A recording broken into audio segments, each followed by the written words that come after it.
Todas las iglesias tienen su fundador. ¿Quién fundó tu iglesia? Busca en cualquier enciclopedia. Infórmate. Busca en las enciclopedias. La cronología de tu iglesia. Dicen ser cristianos, pero ellos no creen lo que dijo Jesús a Pedro y a sus apóstoles.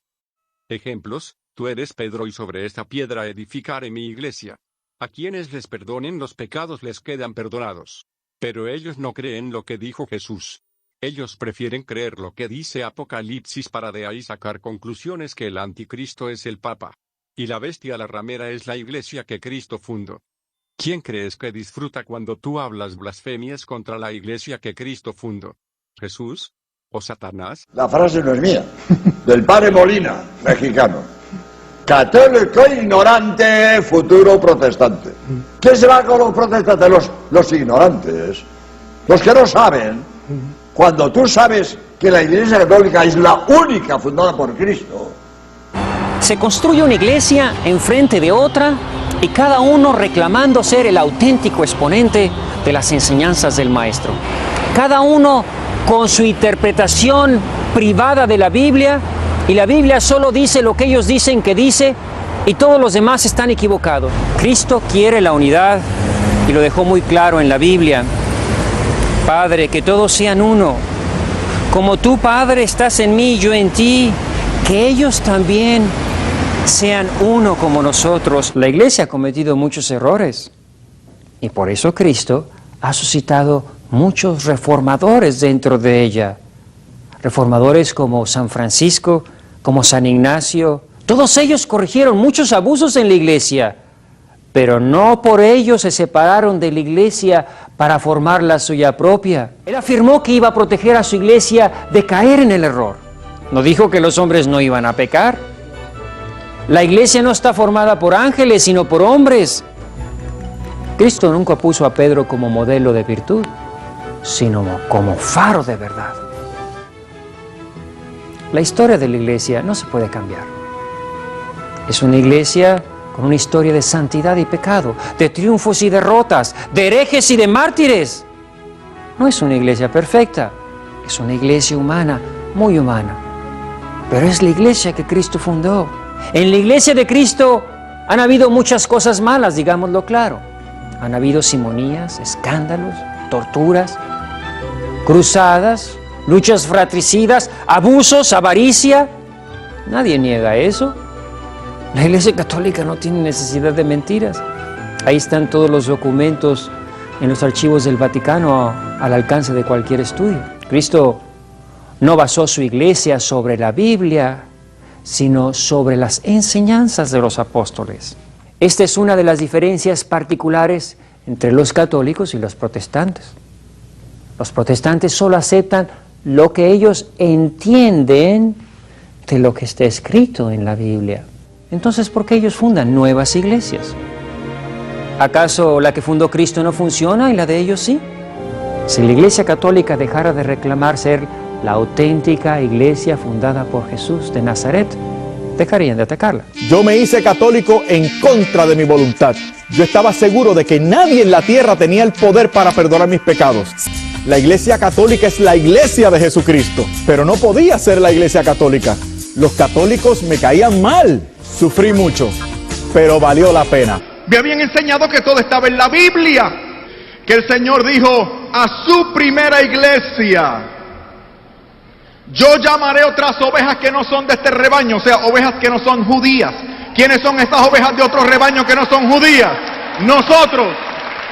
Y dijo, de manera que habrá un solo redil con un solo pastor, una sola y única iglesia. Miré a la historia, no pude rehusar la evidencia histórica frente a mí. La única iglesia que podemos señalar históricamente en esta santa iglesia católica. ¿Cómo es posible que digamos nosotros tener el Espíritu Santo y sin embargo estemos tan divididos? El Señor siempre dice la verdad. Fundó una iglesia y dice el Señor Jesús al Padre: no ruego solo por estos, es decir, por sus discípulos, sino por los que creerán por la palabra de estos. El Señor dice a sus apóstoles: el que les escucha a ustedes, me escucha a mí. Ha establecido la iglesia y medios de salvación para acercarnos a Él. Esos medios de salvación son los santos sacramentos. Vayan y prediquen, no escriban, no, vayan y prediquen este evangelio a todas las gentes. Por eso es que esta iglesia tiene que ser católica. No todo está en el libro. Hace falta referirse a la iglesia con la plenitud del Espíritu para escuchar, entender toda la revelación. Y Primera de Tesalonicenses capítulo 2 versículo 13 alaba la tradición y dice: doy gracias a Dios y les alabo porque ustedes han permanecido fiel en la tradición que han recibido de nosotros, por carta u oralmente. Toda escritura es inspirada por Dios y útil para enseñar, redarguir, corregir, a fin de que todo hombre llegue a ser perfecto a la altura del Señor Jesús. Porque el apóstol no habla del Nuevo Testamento como escritura inspirada, porque el Nuevo Testamento no existía aún. Que esa Biblia que San Pablo llama inspirada por Dios, el Antiguo Testamento griego, contenía los libros deuterocanónicos que yo no tenía en mi Biblia evangélica. De que esos 7 libros son divinamente inspirados. Con razón yo no creo que pueda interceder por mis familiares difuntos después de muertos. Si lo hemos sacado de la Biblia, estaba en Segunda de Macabeos capítulo 2 versículo 46. Y así crecí yo, sin un conocimiento de la fe, de la doctrina, en una palabra, un católico ignorante. Fue por el trabajo psicológico de un amigo que él comenzó a hablarme acerca de las imágenes, de los ídolos, diciéndome que eso eran ídolos, que eso Dios lo condenaba, y como yo no conocía mi fe, yo no estaba seguro de lo que creía. Luego vino la otra parte de invitarme al culto, yo voy al culto, y sí me gustó, muy alegre, muy dinámico. El culto protestante era más emotivo, más espontáneo, la misa como tiene un ritual, una liturgia, sí. Entonces, pero como uno no entiende la liturgia, no entiende el ritual, en cambio uno se deja llevar por la parte emotiva. Por eso yo siempre digo que en asuntos de fe los sentimientos son malos consejeros, porque no es cuestión de sentir bonito, y ahí uno siente bonito, se siente alegre, pero no es lo correcto delante de Dios. Todo es por la mala interpretación que hay de las Escrituras, porque se toma Éxodo 24 como referencia, no te harás imagen. Sí, no tienes. Ahora, el gran problema que nosotros tenemos específicamente aquí en Latinoamérica es la falta de educación en los pastores.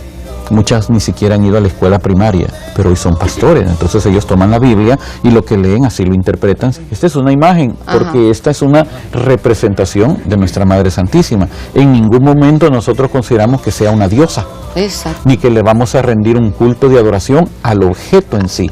Entonces, pues si nosotros empezamos a ver el objeto, la imagen, como que si realmente es María, este es el objeto de adoración, entonces deja de ser imagen y se convierte en un ídolo. Cuenta que habían diferencias entre nosotros, entre las denominaciones. Yo creía una cosa, otros creían otra, que ellos creían esto, y yo veía que no nos poníamos de acuerdo cuando Jesús habló claramente de la unidad. Sentía engañado y engañador, no podía estar al frente de un púlpito. Los milagros solamente los hace Dios. Qué bueno que lo aclara. Ningún santo, ninguna santa, ni la Virgen hace milagros. Esta es la postura oficial de la Iglesia. Sin embargo, dentro de muchos grupos de católicos, lamentablemente por ignorancia, por falta de información, piensan que una imagen es la que les hace el milagro. La prohibición de la Biblia se refiere a las imágenes de ídolos o falsos dioses, no a la prohibición de hacer imágenes como adornos religiosos. Y quien ora a la Virgen, a los santos y a Jesús sigue las mismas reglas, siguen a un mismo Dios. Y merecen veneración y honra por ser fieles servidores de Dios. Pero así como los protestantes hacen imágenes también de Jesucristo mediante ilustraciones en sus revistas y así como se toman fotos también, los católicos tenemos a las imágenes solo para recordarnos a las personas que representan e inspirarnos. En la Biblia dice que el templo de Salomón estaba repleto de imágenes, y estatuas de ángeles hechas de oro, y de querubines y a Dios le agradaba. Y esto sucedió después de lo de la orden de no hacer imágenes. Como ven, se permiten las estatuas e imágenes de representaciones. Cuando nosotros los católicos hablamos por ejemplo a Jesús inspirándonos en una imagen de él, pues obviamente las palabras que digamos van hacia Jesús. En la Biblia por ejemplo cuando tenían el arca de la alianza que representaba a Dios, se inspiraban mediante ella. Vean en 2 de Samuel del 6 al 14 Dios y en el texto estaba bailando enfrente del arca que representaba a Dios, por tanto se inspiraba mediante ella de Dios porque representaba a Dios. Como pueden ver, los protestantes También se arrodillan ante pastores y objetos. Hoy en día hay que ser muy estúpido para pensar que ese cuadro que está es el Cordero de Dios que quita los pecados del mundo. Además que te voy a decir algo que parece una cosa de loco. La Biblia puede ser un ídolo. Cuando tú pones a la Biblia en primer lugar por encima de Dios, la Biblia es un ídolo. Sí, o un grupo, un ministerio. Pero sobre todo los protestantes que tanto no ven la Biblia. Hay los protestantes que para todo, a ver, ¿en qué página está? Dios no lo puede hacer porque se les muere un hijo y tienen 2 años llorándolo. ¿Por qué? Está bien que llores a tu esposa y que llores a tu esposo y a tu hijo, pero si amas más a un ser humano, llámese como se llame, que a Dios. ¿Por qué se le dice Santo Padre al Papa? No porque él sea santo, pero es santo por el oficio que él desempeña. Es santo porque él es el sucesor de Pedro, es decir, el vicario de Cristo. La palabra vicario significa ayudante, que se le puede llamar padre a los sacerdotes. Primero que todo, Roberto, no sé si tú estás casado o no, pero si estás casado y si tienes hijos, ¿cómo te llaman tus hijos, hermano? Oiga, Señor, como tú me estás llamando a mí. Oiga, Señor, acabamos de tener la celebración del Día de los Padres. ¿Y cómo le llamamos a nuestros progenitores? ¿Cómo le llamamos a esos que nos han dado vida biológica? El que creyere y fuere bautizado, será salvo. Mas el que no creyere, será condenado. Cuando habla de los que no creen y son condenados, ¿se refiere acaso a los niños bautizados, o a los que rechazan a Cristo, rechazan creer y rechazan bautizarse y son condenados, para decidir aceptar el bautismo? Con esa misma lógica, negarían entonces el bautismo a alguien que está en coma, a alguien que padece de locura y no tiene el raciocinio para decidir optar conscientemente por el bautismo. Inclusive, Pablo mismo habla de que Dios bautizó todo tipo de personas sin hacer diferenciaciones. Además, ellos no se sumergieron en agua para luego emerger, sino que simplemente fueron mojados por la nube presente en el trayecto. Porque no quiero, hermanos, que ignoréis que nuestros padres todos estuvieron bajo la nube, y todos pasaron el mar. Y todos en Moisés fueron bautizados en la nube y en el mar. 1 Corintios 10, 1, 3. Todos no significa algunos, todos significa todas las personas. Nuestros padres no significa solo los adultos, porque los niños también cruzaron por el mar y por la nube, y son también nuestros padres. Los niños sí nacen con pecado. Aquí, otro error protestante, puesto que, dejándose llevar por los ojos carnales, no pueden creer que un niño tenga mancha de pecado, al no ver que peca. Es decir, ellos tienen que ver a los niños matando, robando, drogándose para recién darse cuenta que todos nacemos con la mancha del pecado original. Lo cual, no es un pecado que se hereda, no es tanto algo con lo que nacemos, sino más bien algo con lo que no nacemos, al haber, nuestros primeros padres, salido de la gracia y nacer nosotros fuera de ella, y es por ello la necesidad del bautismo, para reincorporarnos nuevamente en la gracia que nos da Dios y perdieron nuestros primeros padres. Veamos. He aquí, en maldad he sido formado, y en pecado me concibió mi madre. Salmo 51, 5. ¿Qué cosa es el hombre para que sea limpio, y para que se justifique el nacido de mujer? Job 15, 14. Se apartaron los impíos desde la matriz. Se descarriaron hablando mentira desde que nacieron. Salmo 58, 3. La circuncisión no se abolió, evolucionó y se perfeccionó, puesto que pasó de ser algo carnal, un signo externo, a ser un signo interno, una marca no carnal, no física, sino espiritual, el cual es ahora el bautismo, en el que, estando nosotros en el pacto eterno con Cristo, lo practicamos de la misma forma en la cual el primer pacto lo practicaba, porque para vosotros es la promesa y para vuestros hijos, y para todos los que están lejos. Que se habla de que tienen que bautizarse todos y no existe exclusión a los niños, y esto para perdón de los pecados, puesto que desde niños tenemos el pecado original. Luego, notemos que aclara Pablo, que el bautizarse no solo es para los que escuchan, sino también para sus hijos. Nuevamente, es por la fe de uno de las cabezas de la familia, por la cual entra la bendición del bautismo a toda la familia, tal y como la fe del carcelero, mediante la cual toda su familia recibió el bautismo. Con el tiempo yo encuentro a otra persona evangélica que me preguntó si me habían bautizado en Pila o en Río. Yo le dije que me habían bautizado en Pila y me dijo que mi bautismo no era válido, que tenía que bautizarme en Río. Luego encuentro a otro que me dice que tampoco mi bautismo era válido porque me habían bautizado en el nombre del Padre, el Hijo y el Espíritu Santo, cuando dice la Biblia en el libro de los Hechos que tenían que bautizarme en el nombre de Jesucristo. Que la Biblia nos revela que el ser humano nació infectado con una enfermedad espiritual que se llama pecado.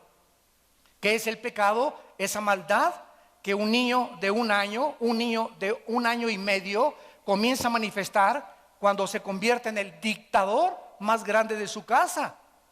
Cuando un niño de 2 años no lo enseñas a hacer berrinches, lo enseñamos a portarse bien, pero a nadie le enseña a nadie portarse mal, porque la maldad nació con nosotros en el corazón. La confesión de pecados, queridos hermanos, sí es bíblica, sí está en la Biblia. Proverbios 28:13. El que encubre sus pecados no prospera, mas el que los confiesa y se aparta alcanzará misericordia. Mateo 3, 5, 6. Y salía él Jerusalén y toda Judea y toda la provincia de alrededor del Jordán. Se refiere a San Juan Bautista. Y eran bautizados por él en el Jordán, confesando sus pecados. Entonces, si decimos que no necesitamos confesarlo, ¿por qué llegaron confesando sus pecados donde Juan? Si no hay necesidad de hacerlo. Y ahora Hechos 19, 18. Y muchos de los que habían creído venían confesando y dando cuenta de sus hechos. Confesando. ¿A quiénes? A los apóstoles. Solo Dios perdona los pecados, de acuerdo a Marcos 2:7. Porque Jesús es el Hijo de Dios, dice de sí mismo, el Hijo del Hombre tiene poder de perdonar los pecados en la tierra y ejerce ese poder divino. Tus pecados están perdonados. Más aún, en virtud de su autoridad divina, Jesús confiere este poder a los hombres para que lo ejerzan en su nombre. Y el texto que mencionaban, Juan 20, 21 al 23, que dice, entonces Jesús les dijo otra vez, paz a vosotros. ¿A quiénes les dijo? A los apóstoles. Como me envió el Padre, así también yo os envío. Habiendo dicho esto, sopló y les dijo, recibid el Espíritu Santo. A quienes remitiereis los pecados les quedan remitidos, y a quienes se los retuviereis les son retenidos. A Pedro le dijo, todo lo que tú atares en la tierra quedará atado, y lo que desates quedará desatado. ¿Por qué? Le está dando autoridad a él, le dio autoridad a los apóstoles. ¿Y por qué ellos tienen autoridad para hacerlo? Porque los obispos son los sucesores de los apóstoles. Pablo le dijo a Timoteo, ve y encarga a hombres fieles para que continúen y aprendan lo que tú les vas a enseñar y continúen haciendo esto. Y los obispos nombraban a sus delegados, que se llamaban presbíteros, los que hoy les llamamos sacerdotes, presbíteros, y ellos recibían también la misma autorización y autoridad de predicar y de remitir pecado. Jesús lo dijo claro, clarito, está aquí. Ustedes son protestantes, los cristianos somos nosotros, que ustedes tengan algo de cristiano siempre y cuando estén bautizados. Los pastores que exigen el diezmo, cuando Pablo menciona que el que predica el evangelio puede vivir del evangelio. No dice que deba vivir de los diezmos, sino que debe de recibir solo lo que está permitido recibir por anunciar el evangelio, que es el alimento y el hospedaje, y no un salario monetario, pues el evangelio es por gracia y no por precio. Mateo 10, 7. Y yendo, predicad, diciendo el reino de los cielos se ha acercado. Sanad enfermos, limpiad leprosos, resucitad muertos, echad fuera demonios. De gracia recibisteis, dad de gracia. No os proveáis de oro, ni plata, ni cobre en vuestros cintos. Y Dios no necesita de nuestro dinero para dar a conocer su palabra, y con o sin nuestro dinero, llegar a su mensaje a todas las personas que Dios, en su misericordia, desee que llegue. ¿Ha visto, ha conocido, o ha oído hablar de un pastor que venda sus propiedades y sus bienes y los reparta entre los pobres? Claro que no. Ellos solo piden dinero, y no siguen el ejemplo de los primeros cristianos. Hechos 2, 45. Y vendían sus propiedades y sus bienes, y los repartían a todos según la necesidad de cada uno. En resumen, el diezmo fue un mandamiento solo para la nación de Israel, y consistía solo en productos del campo, y no en dinero. La Iglesia no está obligada a dar el diezmo. Y las ofrendas dadas a la Iglesia son para ayudar a nuestros hermanos en necesidad, y no para comprar estaciones de radio, o de televisión, o aviones privados, o para pagar elevados salarios a los pastores, para que estos vivan en lujosas mansiones, mientras que a los demás miembros de la Iglesia no les alcanza ni para pagar la renta. En el Nuevo Testamento, no vamos a encontrar un solo texto que diga que los apóstoles pedían diezmo a la Iglesia, solo encontraremos a Pablo pedir colectas y ofrendas de amor para los hermanos en gran necesidad, y estas colectas y ofrendas eran totalmente voluntarias. Pero entonces, ¿de qué vamos a vivir los sacerdotes? ¿De qué vamos a vivir? ¿Sabe de qué vamos a vivir? De la providencia de Dios. Si uno es buen sacerdote, no lo dejan a uno morir de hambre, estoy seguro de eso. La gente le da... Mire, yo lo vivo aquí por experiencia. Los campesinitos aquí, padrecito le traje unas granadillitas, padrecito le traje un pollito, padrecito le traje esta papita. Deuteronomio 14:22 Inexcusablemente, diezmarás todo el producto del grano, que rindiere tu campo cada año, y comerás delante de Jehová tu Dios, en el lugar que él escogiere para poner allí su nombre, el diezmo de tu grano, de tu vino y de tu aceite, y las primicias de tus manadas y de tus ganados, para que aprendas a temer a Jehová tu Dios todos los días. En ninguna parte de la Biblia, vamos a encontrar un texto que nos diga que el diezmo era el 10% del sueldo monetario de una persona, es decir, no hay un solo texto que diga que el diezmo consiste en dinero en efectivo. Y para los que pudieran decir que el dinero no existía en ese tiempo, que por eso es que no se menciona, aquí está la respuesta. Génesis 42:25.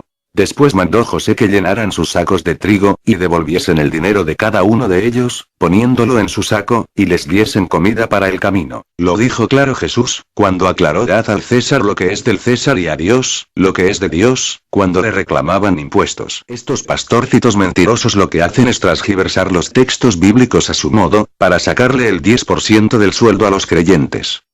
Ahí lo que tenemos es un negocio. ¿Es acaso propio de un doctor en teología torcer la palabra de Dios para sus fines personales? Busquen Primera de Juan, capítulo 2, versículos 18 y 19. Dice así: muchos anticristos han aparecido. Salieron de nosotros, pero no eran de los nuestros. Si hubiesen sido de los nuestros, habrían permanecido con nosotros. Aquí te revelaré por qué todas esas religiones odian a muerte a la Iglesia Católica, y lo que sus integrantes son capaces de hacer para acabar y destruirnos a la Iglesia Católica. Quizás no sabías esto, pero todas estas religiones enseñan a odiar a la Iglesia Católica y por tanto a los católicos solo porque ellos, según su propia interpretación de la Biblia, enseñan a sus miembros que el Papa es el anticristo y que Dios va a destruir y derrumbar y quemar a nuestra Iglesia Católica. Ellos enseñan odio hacia los católicos, les enseñan que su misión es destruir a la Iglesia Católica, los incitan a hablar mal de nuestros dirigentes, de los sacerdotes y de todo lo relacionado a los católicos. Miren a esta señora promoviendo odio.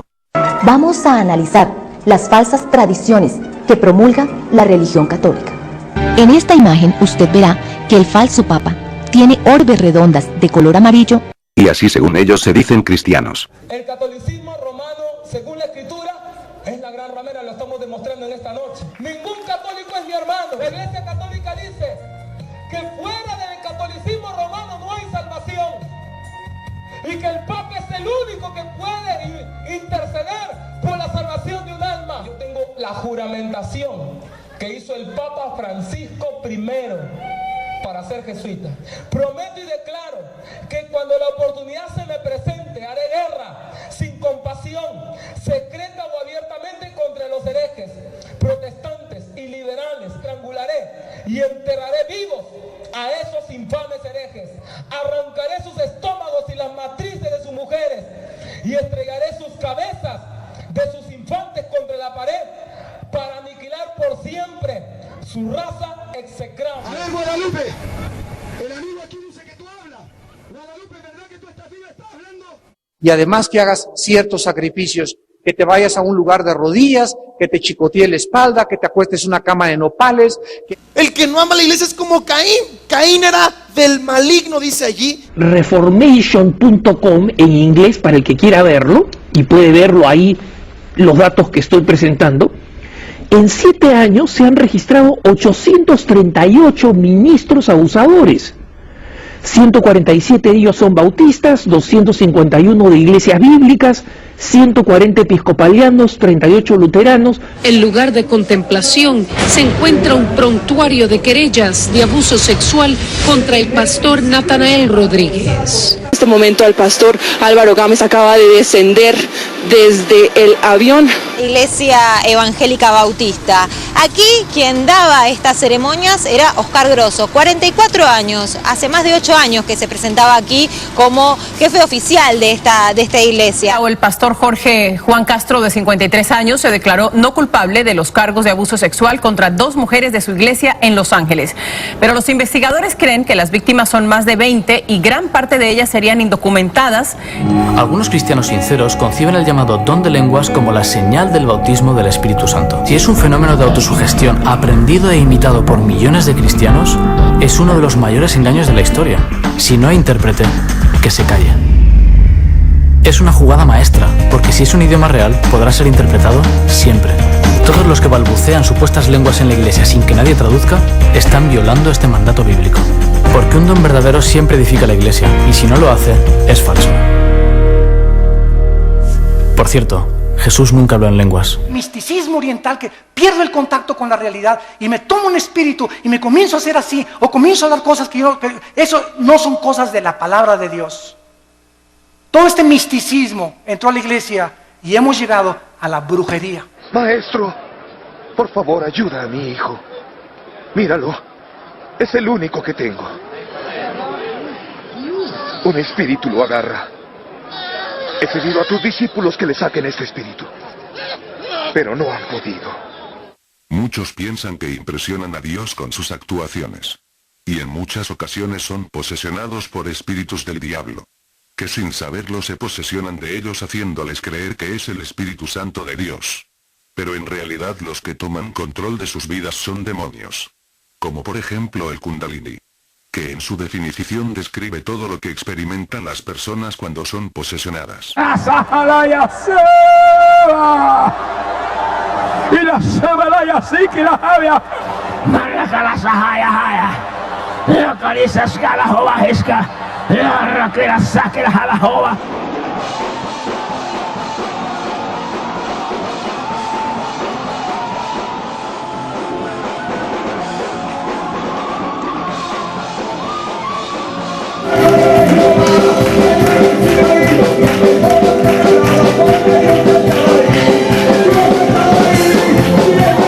Ay de ustedes cuando todos los alaben, pues sus antepasados hacían lo mismo con los falsos profetas.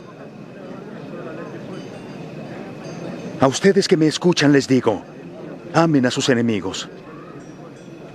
Hagan bien a quienes los odian. Bendigan a quienes los maldicen. Y oren por quienes los insultan.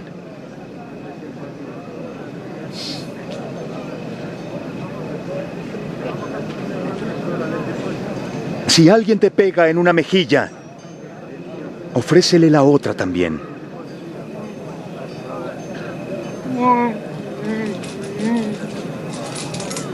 Y si alguien te quita la capa, déjale que se lleve también tu camisa.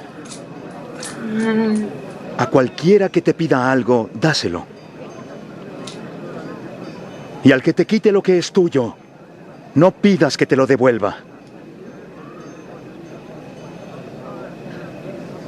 Hagan con los demás lo que quieren que los demás hagan con ustedes.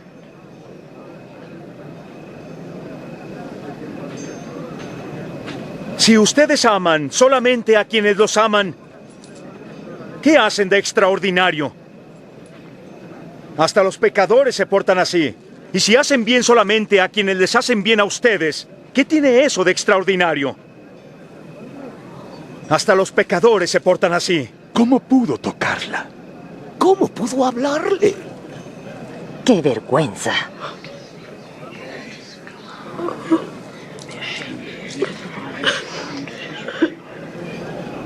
Ustedes amen a sus enemigos.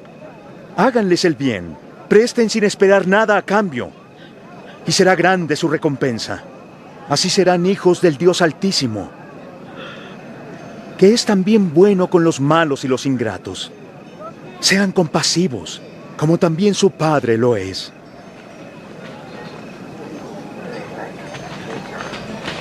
¡Sálvanos, Jesús! No juzguen a otros y Dios no los juzgará. No condenen y Dios no los condenará. Perdonen y Dios los perdonará.